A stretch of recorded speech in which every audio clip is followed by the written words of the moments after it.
Hello guys, Andrew here. Welcome back to Drew Tutorial. And in this video, I'm going to show you how to disable launch app at login for Slack. So once you're on Slack on your computer, guys, click your account on the lower left hand side and go to the preferences. Click on advanced on the lower left side and scroll down towards the bottom. Here under other options, you will find launch app on login, and as you can see, it's currently checked. So if you don't want the app to launch at login, you can simply uncheck this.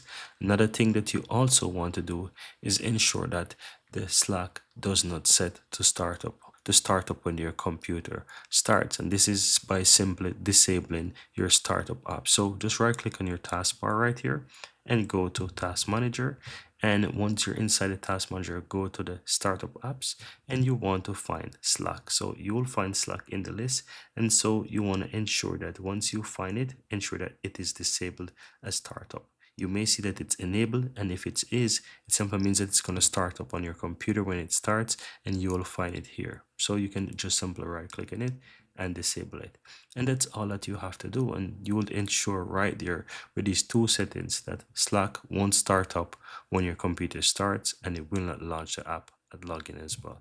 And that's pretty much it, guys.